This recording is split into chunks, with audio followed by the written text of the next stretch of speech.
ദേവൻ എത്ര വിളിച്ചിട്ടും അവൾ കണ്ണു തുറന്നില്ല. എന്താ പറ്റിയത്? അവൻ ഗായത്രിയെ നോക്കി ചോദിച്ചു. ഞങ്ങൾ എല്ലാവരും ഇവിടെ ഒരുമിച്ചുണ്ടായിരുന്നു. പെട്ടെന്നാണ് അവൾ തല കറങ്ങി വീണത്. വിളിച്ചിട്ടും എണ്ണീറ്റില്ല. അതാ നിന്നെ വന്ന് വിളിച്ചത്. മോനെ, എന്താ പറ്റിയത്? ദേവന്റെ അച്ഛൻ വ്യാകുലതയോടെ ചോദിച്ചു. അച്ഛാ, ഇവളുടെ പൾസ് എല്ലാം നോർമലാണ്, കുഴപ്പമൊന്നുമില്ല. പിന്നെ പെട്ടെന്ന് ബോധം പോയത് എന്താണെന്ന് എനിക്ക് മനസ്സിലാവുന്നില്ല.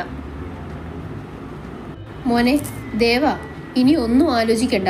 നീ മോളെ എടുക്ക്, നമുക്ക് ഹോസ്പിറ്റലിലേക്ക് പോകാം. ഇത്രയും ദിവസം ഒരുപാട് ചോദ്യങ്ങളും ടെൻഷനും ഒക്കെ ആയി നടന്നതല്ലേ. ചിലപ്പോൾ അതിൻ്റെ ക്ഷീണം കാണും. നീ വേഗം മോളെ എടുക്ക്. ചിലപ്പോൾ ഒരു ട്രിപ്പ് ഇട്ടാൽ എല്ലാം ഓക്കെ ആവും. അയ്യോ, ട്രിപ്പൊന്നും വേണ്ടേ, എനിക്കൊരു കുഴപ്പമില്ല. ശബ്ദം കേട്ട് എല്ലാവരും നോക്കിയതും എല്ലാവരെയും നോക്കി അവളൊന്ന് ചിരിച്ചു കൊടുത്തു. മോളെ, നിനക്ക് എന്തു പറ്റി? കുഴപ്പമൊന്നുമില്ലല്ലോ? ദേവിക ചോദിച്ചു. ഇല്ലമ്മേ, എനിക്ക് കുഴപ്പമൊന്നുമില്ല. പിന്നെ നീ തല കറങ്ങി വീണതെന്താ? ശബ്ദം കേട്ടപ്പോൾ തന്നെ മനസ്സിലായി ദേവൻ നല്ല കലിപ്പിലാണെന്ന്. അത് ദേവേട്ട, ഞാൻ... അവൻ്റെ മുഖം കണ്ടതും അവൾ നിന്ന് വിൽക്കാൻ തുടങ്ങി. അത് ഏട്ടത്തി ദേവേട്ടനെ പേടിപ്പിക്കാൻ വേണ്ടി ചെയ്തതാ, ഹരി പറഞ്ഞു. മാധവൻ, പേടിപ്പിക്കാനോ? നീ എന്താ ഹരി പറയുന്നത്? എടാ ദുഷ്ട, ചുമ്മാ ഒന്ന് തല കറങ്ങി വീണാൽ മതി, ബാക്കിയെല്ലാം ഞാൻ നോക്കിക്കാളോ എന്ന് പറഞ്ഞിട്ട് ഇപ്പൊ എന്നെ പറ്റിച്ചല്ലേ?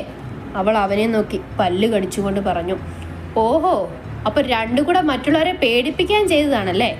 അതും പറഞ്ഞ് ഗായത്രി രണ്ടിൻ്റെയും ചെവിക്ക് പിടിച്ചു. അയ്യോ അമ്മ, വീട് വേദനിക്കുന്നു. ഞാൻ പറഞ്ഞതാ അമ്മ ഇവനോട് വേണ്ടാന്ന്. പിന്നെ ഇവൻ നിർബന്ധിച്ചപ്പോൾ ഞാനും കൂട്ടുനിന്നതാ. ചെവി വേദനിക്കുന്നമ്മേ. പിന്നെ രണ്ടും ഇള്ളക്കുട്ടികളല്ലേ, പോത്തുപോലെ വളർന്നു. എന്നിട്ടും ചെറിയ കുട്ടിയാണെന്നാ വിചാരം. ബാക്കിയുള്ളവർ എത്രമാത്രം പേടിച്ചെന്നറിയാമോ? ദേവി പറയുന്നത് കേട്ട് അവളൊന്ന് ഇടിച്ചു കാണിച്ചു. ദേവേട്ട, ഞാനൊരു തമാശയ്ക്ക്... അവൾ പറഞ്ഞു തീരും മുന്നേ അവൻ മുകളിലേക്ക് പോയി. ഏട്ടത്തി, ഏട്ടൻ നല്ല കലിപ്പിലാണെന്നല്ലോ, ഇനി എന്ത് ചെയ്യും? ഏട്ടത്തി എങ്ങനെയെങ്കിലും പോയി ആ മുതലിനെ ഒന്നും മെരിക്കാൻ നോക്ക്. എടാ തെണ്ടി, എല്ലാം ഒപ്പിച്ചു വെച്ചിട്ട് ഇപ്പൊ കാല് മാറുന്നോടാ. മര്യാദയ്ക്ക് എനിക്കൊരു വഴി പറഞ്ഞു തന്നു. സോറി ഏട്ടത്തി, വേറെ എന്ത് ഹെൽപ്പ് വേണേലും ചെയ്യാം. പക്ഷെ ആ പോയ മുതലിന്റെ മുന്നിലേക്ക് ഇപ്പൊ പോയ എന്നെ ചുമരിൽ നിന്ന് വടിച്ചടിക്കേണ്ടി വരും. അതുകൊണ്ട് ഇത് ഏട്ടത്തി തന്നെയെ മാനേജ് ചെയ്യ്. അതും പറഞ്ഞ് അവൻ ഒറ്റ ഓട്ട ഓടി. അവൾ ബാക്കിയുള്ളവരെ ദയനീയമായി ഒന്ന് നോക്കി. പക്ഷേ അവരെല്ലാം ഈ നാട്ടുകാരെ അല്ലെന്ന ഭാവത്തിൽ മുകളിലേക്ക് നോക്കി നിന്നു. അമ്മേ. ഇല്ല മോളെ, ഞങ്ങളെ നോക്കിയിട്ട് ഒരു കാര്യവുമില്ല. എൻ്റെ പൊന്നുമോള് ചെന്ന് അവൻ്റെ ദേഷ്യം മാറ്റാൻ നോക്ക്. ദേവി അത് പറഞ്ഞതും അവൾ എല്ലാവരെയും ഒന്ന് നോക്കിയതും എല്ലാവരും ഒന്ന് ചിരിച്ചു കാണിച്ച് അകത്തേക്ക് പോയി. ഷോ, ഇനി എന്ത് ചെയ്യും? ദേവേട്ടനാണെങ്കിൽ നല്ല കലിപ്പിലാണ് പോയത്. ഇനി എന്ത് പറഞ്ഞൊന്ന് ദേഷ്യം മാറ്റും? ആ, എന്തെങ്കിലും ആകട്ടെ, വരുന്നിടത്ത് വെച്ച് കാണാം. അതും പറഞ്ഞ് അവൾ മുറിയിലേക്ക് നടന്നു. മുറിയിലേക്ക് ചെന്നപ്പോൾ കണ്ടത് കട്ടിലിൽ മുഖത്ത് കൈയും വെച്ച് കിടക്കുന്ന ദേവേട്ടനെയാണ്. അവൾ പതിയെ അവൻ്റെ അടുത്ത് ചെന്നിരുന്നു. അവൾ പതിയെ അവൻ്റെ തലയിൽ തലോടി. പക്ഷേ അവൻ അനങ്ങാതെ കടന്നു. ദേവേട്ട, സോറി, ഞാൻ ഹരി പറഞ്ഞപ്പോൾ ഒരു തമാശയ്ക്ക് ചെയ്തതാ, അല്ലാതെ ആരെ പേടിപ്പിക്കാൻ വേണ്ടിയല്ല. ദേവേട്ട, സോറി, ഞാൻ ഇനി ഇങ്ങനെ ചെയ്യില്ല. ദേവേട്ട പ്ലീസ്, എന്നോട് ഇങ്ങനെ മിണ്ടാതിരിക്കില്ല ദേവേട്ട, പ്ലീസ്. അവൾ എന്തൊക്കെ പറഞ്ഞിട്ടും അവൻ അനങ്ങാതെ കിടന്നു. അവൻ ഒന്നും മിണ്ടുന്നില്ല എന്ന് കണ്ടപ്പോൾ അവളുടെ കണ്ണുകൾ നിറഞ്ഞു. പിന്നെ ഒന്നും മിണ്ടാതെ അവൾ കണ്ണും തുടച്ച് മുറിയിൽ നിന്ന് പോയി. ഹരിയേട്ട, കളി കാര്യമായെന്ന് തോന്നുന്നു. ദേവേട്ടനോട് സംസാരിക്കാൻ പോയ ഏട്ടത്തി കരഞ്ഞുകൊണ്ട് മുറിയിൽ നിന്ന് ഇറങ്ങി വരുന്നത് കണ്ടു. ദേവേട്ടൻ വഴക്ക് പറഞ്ഞെന്ന് തോന്നുന്നു. ഹരിത പറഞ്ഞു. ഞാനൊരു തമാശയ്ക്ക് ചെയ്തതാടി. ഏട്ടത്തി വേണ്ടെന്ന് പറഞ്ഞതാ, പക്ഷേ ഞാനാണ് നിർബന്ധിച്ചത്. പക്ഷെ വേണ്ടായിരുന്നു. നീ എന്ത് ചെയ്യും? ഹരി സ്വയം തലക്കിട്ട് കൊട്ടുകൊടുത്തുകൊണ്ട് പറഞ്ഞു. ഹരിയേട്ടൻ വെറുതെ ടെൻഷൻ ആവണ്ട, നമുക്ക് നോക്കാം. ചിലപ്പോൾ കുറച്ചു കഴിഞ്ഞ് ദേവേട്ടൻ്റെ ദേഷ്യമൊക്കെ മാറും, വിച്ചു പറഞ്ഞു. പാവ ഏട്ടത്തി, നല്ലൊരു ദിവസമായിട്ട് ഞാൻ കാരണം കരഞ്ഞു. ഹരിയേട്ട അതൊന്നും ഇനി ആലോചിക്കണ്ട, എല്ലാം ശരിയാവും. വിച്ചു അത് പറഞ്ഞപ്പോൾ ഹരിതയും അത് ശരിവെച്ചു. ദേവി, ചക്കിമോൾ എവിടെ? അവളെ ഭക്ഷണം കഴിക്കാൻ വിളിച്ചില്ലേ?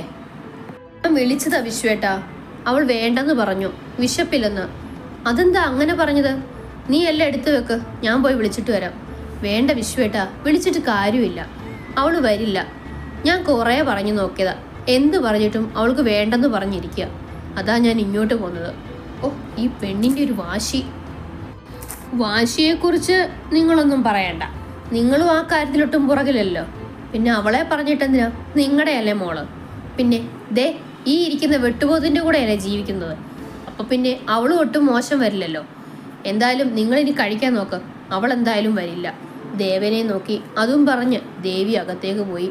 അടക്കി പിടിച്ചുള്ള ചിരി കേട്ട് ദേവൻ നോക്കിയപ്പോൾ കണ്ടത് അവൻ്റെ മുന്നിലിരുന്ന് കഴിക്കുന്ന ഹരിയെയാണ്. ഹരിയെ കണ്ട് അവനെ ഒന്ന് കൂർപ്പിച്ചു നോക്കിയിട്ട് അവൻ എഴുന്നേറ്റു. ഇന്നിനി രണ്ടും പട്ടിണിയാണ്, പറഞ്ഞിട്ട് കാര്യമില്ല. ചക്കയ്ക്കൊത്ത ചങ്കരനാണ്. അപ്പൊ പിന്നെ അങ്ങനെയല്ലേ വരൂ. അതും പറഞ്ഞ് ഹരി വിശ്വനെ നോക്കി. എടാ മതിയടാ, കുറച്ച് മയത്തിലൊക്കെ മതി. എല്ലാം ഒപ്പിച്ച് വെച്ച് എൻ്റെ മോളെയും പട്ടിണിക്കിട്ടിട്ട് നീ ഇപ്പോൾ അവർക്കിട്ട് ട്രോളുന്നോ? ആഹാ, ഇപ്പൊ എനിക്കായോ കുറ്റം? ഞാൻ ഏട്ടത്തെ കൊണ്ട് അങ്ങനെ ചെയ്യിപ്പിച്ചു എന്നുള്ളത് നേരാ. പക്ഷെ പട്ടിണി കിടക്കാൻ കാരണം ഇപ്പൊ ഇവിടുന്ന് ചവിട്ടിത്തുള്ളി മുകളിലേക്ക് പോയ മുതലാണ്. ഏട്ടത്തി കോംപ്രമൈസിന് എന്നപ്പോൾ ഏട്ടൻ വഴക്ക് പറഞ്ഞെന്ന് തോന്നുന്നു. ഏട്ടത്തി കരഞ്ഞിട്ട് വരുന്നത് ഹരിത കണ്ടതാ, അല്ലാതെ ഞാനൊന്നും ചെയ്തില്ല. ഓ, ഇപ്പൊ അങ്ങനെയായോ? ദേവനെ അവളെ വഴക്ക് പറയാൻ ആരാടാ കാരണം? അതും മോനങ്ങ് മറന്നോ? വിശ്വൻ ചോദിച്ചു. പറ്റിപ്പോയി അമ്മാവാ. ഇനി അത് പറഞ്ഞിട്ട് എന്താ കാര്യം? ഇനി ഇത് എങ്ങനെ സോൾവ് ആക്കുമെന്ന് പറ. ഹരി വിശ്വനെ നോക്കിക്കൊണ്ട് ചോദിച്ചു. അതിന് നമ്മളൊന്നും ചെയ്യണ്ട. അവരുടെ പ്രശ്നം അത് അവർ തന്നെ പറഞ്ഞു തീർത്തോളും. നീ ഇരുന്ന് കഴിക്കാൻ നോക്ക്, വിശ്വൻ പറഞ്ഞു. അല്ല, ദേവൻ എവിടെ? അത് വല്യമ്മേ, ഭാര്യ പട്ടിണി കിടക്കുക എന്നറിഞ്ഞപ്പോൾ ഏട്ടനും പട്ടിണി കിടക്കാൻ തീരുമാനിച്ചു. ഹരി ഗായത്രിയെ നോക്കി ഇളിച്ചുകൊണ്ട് പറഞ്ഞു. എടാ ഹരി, നീ എൻ്റെ കയ്യിൽ നിന്ന് വാങ്ങിക്കും. വെറുതെ നല്ലൊരു ദിവസമായിട്ട് അവരെ തമ്മിൽ പിണക്കിയിട്ട് ഒന്നും അറിയാത്തവനെ പോലെ ഇരിക്കുന്നേ കണ്ടില്ലേ? നിന്നെ കൊണ്ട് മാത്രമേ ഇതിന് കഴിയൂ. താങ്ക്സ് വല്യമ്മേ. എൻ്റെ കഴിവ് വല്യമ്മയെങ്കിലും അംഗീകരിച്ചല്ലോ. ഉള്ളവന് സന്തോഷമായി. വിശ്വേട്ടാ, ഇനി എന്തു ചെയ്യും? രണ്ടും വാശിക്കൊട്ടും പുറകിലല്ല. എൻ്റെ ഗായു, നീ ഇങ്ങനെ വിഷമിക്കണ്ട. നിനക്ക് രണ്ടിനെ അറിയാമല്ലോ. കുറച്ച് കഴിയുമ്പോൾ രണ്ടും കൂടി അടയും ചക്കരയും പോലെ വരും. അപ്പോൾ നമ്മൾ ശശി. അതുകൊണ്ട് നീ വെറുതെ ടെൻഷൻ ആവാതെ എന്തെങ്കിലും കഴിച്ചിട്ട് കിടക്കാൻ നോക്ക്. ദേവൻ മുറിയിലേക്ക് ചെന്നപ്പോൾ കട്ടിലിൽ കിടക്കുന്ന ചക്കിയെ കണ്ടു. അവൻ ഡോർ ലോക്ക് ചെയ്ത് ലൈറ്റ് ഓഫ് ചെയ്ത് ചെന്ന് കിടന്നു. അവൻ വന്ന് കിടന്നതറിഞ്ഞിട്ടും അവൾ മിണ്ടാതെ കണ്ണടച്ച് കിടന്നു. താൻ വന്ന് കിടന്നിട്ടും അവളുടെ അനക്കമൊന്നും കാണാഞ്ഞിട്ട് അവൻ തിരിഞ്ഞു നോക്കി. അവൾ ഇപ്പോഴും അപ്പുറത്തേക്ക് തിരിഞ്ഞു കിടക്കുന്നത് കണ്ടു. അപ്പോഴത്തെ ദേഷ്യത്തിലാണ് അവൾ വന്ന് സോറി പറഞ്ഞിട്ടും മിണ്ടാതെ ഇരുന്നത്. രാത്രിയെല്ലാം സോൾവ് ആക്കാമെന്ന് കരുതിയ. പക്ഷേ പെണ്ണ് നല്ല ദേഷ്യത്തിലാണെന്ന് തോന്നുന്നു. ഭക്ഷണം കഴിക്കാനും വന്നില്ല. ഇപ്പതേ മിണ്ടാട്ടവുമില്ല. ഇനിയിപ്പോൾ വേറെ വഴിയില്ല. അങ്ങോട്ട് കയറി പ്രശ്നം പരിഹരിക്കണം. അല്ലെങ്കിൽ അവൾ മൗനവ്രതവും നിരാഹാരവും തുടങ്ങും. ദേവൻ പതിയെ അവൾക്കരികിലേക്ക് നീങ്ങിക്കിടന്നു. അവൻ്റെ ഇടത് കൈയെടുത്ത് അവളുടെ വയറിലൂടെ കെട്ടിപ്പിടിച്ചു. പക്ഷേ അവൾ അനങ്ങാതെ കിടന്നു. അവൻ ഒന്നുകൂടി അവളെ പിടുത്തം മുറുക്കി അവളെ അവനിലേക്ക് ചേർത്ത് കിടത്തി. പക്ഷേ അപ്പോഴും അവളിൽ നിന്ന് പ്രതികരണമൊന്നും ഉണ്ടായില്ല. അവൻ അവളെ തിരിച്ചു കിടത്തി. അപ്പോഴാണ് പെണ്ണ് കരയുവാണെന്ന് അവന് മനസ്സിലായത്. അത് കണ്ടതും അവനും സങ്കടം തോന്നി. അവൻ അവൾക്ക് ഇരുവശവും കൈകുത്തി അവൾക്ക് മുകളിലായി കിടന്നു. അവൻ്റെ നോട്ടം നിറഞ്ഞൊഴുകുന്ന അവളുടെ കണ്ണുകളിലേക്കായിരുന്നു. അവൻ അവളുടെ അടുത്തേക്ക് മുഖം അടുപ്പിക്കുന്നോറും അവളുടെ ഹൃദയമിടിപ്പ് കൂടിക്കൂടി വന്നു. അവളുടെ കണ്ണുനീരിനെ അവൻ ചുണ്ടുകൾ കൊണ്ട് ഒപ്പിയെടുത്തു. അവൻ്റെ ചുണ്ടുകൾ അവളുടെ മുഖത്താകെ ഓടി നടന്നു. തൻ്റെ ഇണയെ കിട്ടിയ സന്തോഷത്തിൽ അവൻ്റെ ചുണ്ടുകൾ അവളുടെ ചുണ്ടുകളെ സ്വന്തമാക്കി. അവൻ അവളുടെ ചുണ്ടുകളെ ആസ്വദിച്ച് നുണയാൻ തുടങ്ങി. അവളുടെ കൈകൾ അവൻ്റെ പുറത്തും മുടിയിലും പിടുത്തമിട്ടു. ശ്വാസമെടുക്കാൻ പറ്റാതായപ്പോൾ അവൻ ചുണ്ടുകളെ മോചിപ്പിച്ചു. പക്ഷെ വീണ്ടും അവൻ ആവേശത്തോടെ അവളുടെ ചുണ്ടുകളെ നുണയാൻ തുടങ്ങി. ചുണ്ടുകളെ വേർപെടുത്താതെ തന്നെ അവർക്ക് തടസ്സമായതെല്ലാം അഴിച്ചുമാറ്റി. അവൻ കൂടുതൽ ആവേശത്തോടെ അവളിൽ ആഴ്ന്നിറങ്ങി. അവളിൽ നിന്നുയരുന്ന ശീൽക്കാര ശബ്ദങ്ങൾ അവനിൽ കൂടുതൽ ആവേശമുണർത്തി. ഒരു മഴയായി അവൻ അവളിൽ പെയ്തിറങ്ങി. രാത്രിയുടെ ഏതോ യാമത്തിൽ അവൻ അവളിൽ നിന്ന് അടർന്നു മാറി. അവളെ തൻ്റെ നഗ്നമായ നെഞ്ചിലേക്ക് ചേർത്ത് കിടത്തി. ദേവേട്ടാ. എന്താ ചക്കി? ദേവേട്ടാ, സോറി. അവൾ പറഞ്ഞു തീരും മുന്നേ അവൻ്റെ ചൂണ്ടുവിരൽ കൊണ്ട് അവൻ അവളെ തടഞ്ഞു. അത് കഴിഞ്ഞില്ലേ? ഞാൻ അപ്പോഴത്തെ ദേഷ്യത്തിൽ നിന്നോട് മിണ്ടാതിരുന്നതാ.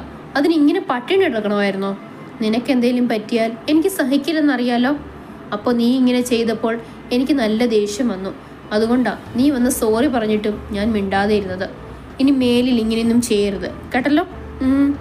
ദേവേട്ടൻ ഭക്ഷണം കഴിച്ചോ? ഇല്ല, നീ കഴിക്കാൻ വന്നില്ല എന്ന് അമ്മായി പറഞ്ഞപ്പോൾ ഞാനും കഴിക്കാതെ എണ്ണീറ്റ് പോന്നു. അപ്പോൾ ദേവേട്ടനൊന്നും കഴിച്ചില്ലേ? ദേവേട്ടൻ വാ, ഞാൻ ഭക്ഷണം എടുത്തു തരാം. അതും പറഞ്ഞ് എഴുന്നേൽക്കാൻ പോയ അവളെ അവൻ വീണ്ടും വലിച്ച് നെഞ്ചിലേക്കിട്ടു. നീ ഇത് എങ്ങോട്ടാ ഓടുന്നത്? ദേവേട്ട കളിക്കാതെ വാ, ഞാൻ ഭക്ഷണം എടുത്തു തരാം. ദേവേട്ടന് വിശക്കും. എനിക്ക് നേരത്തെ വിശന്നിരുന്നു, പക്ഷേ ഇപ്പോൾ ആ വിശപ്പൊക്കെ പോയി, അവൻ വശ്യമായ ചിരിയോടെ പറഞ്ഞു. നാണമില്ലാത്ത മനുഷ്യൻ, എഴുതി വരാൻ നോക്ക്. ചക്കി, എനിക്ക് ഭക്ഷണം വേണ്ട. എൻ്റെ വിശപ്പ് മാറാൻ എനിക്ക് നിന്നെ മതി. അവൻ അവളുടെ മുഖത്തു നോക്കി പറഞ്ഞതും അവളുടെ മുഖം നാണത്താൽ തുടുത്തു. അവൾ അവൻ്റെ നെഞ്ചിലേക്ക് മുഖം പൊഴുത്തി. വീണ്ടും ആവേശത്തോടെ അവൻ അവളിൽ അമർന്നു. ഇല്ല, ഞാനത് സമ്മതിക്കില്ല. ആ ശിഖ അവൾ എനിക്കുള്ളതാ. അങ്ങനെ ഒരുത്തിനും അവളെ ഞാൻ വിട്ടുകൊടുക്കില്ല. ഞാൻ എന്തെങ്കിലും ഒന്ന് ആഗ്രഹിച്ചിട്ടുണ്ടെങ്കിൽ അത് സ്വന്തമാക്കിയിരിക്കും. അതിന് എന്ത് തടസ്സം വന്നാലും, ആര് തടസ്സം നിന്നാലും ശരി, അവളെ എനിക്ക് വേണം. എടാ, അതിനി എങ്ങനെ? അവളുടെ കല്യാണം കഴിഞ്ഞു. അവളാണെങ്കിൽ അവനുമായി ഇപ്പൊ സന്തോഷത്തിലാണ് ജീവിക്കുന്നത്. പിന്നെങ്ങനെ? എത്ര സന്തോഷമായാലും ശരി, അതൊക്കെ ഒരു നിമിഷം കൊണ്ട് ഞാൻ ഇല്ലാതാക്കും. അവളെ എനിക്ക് വേണം. അവൻ അതും പറഞ്ഞ് അടുത്തുള്ള മുറിയിൽ കയറി വാതിലടച്ചു.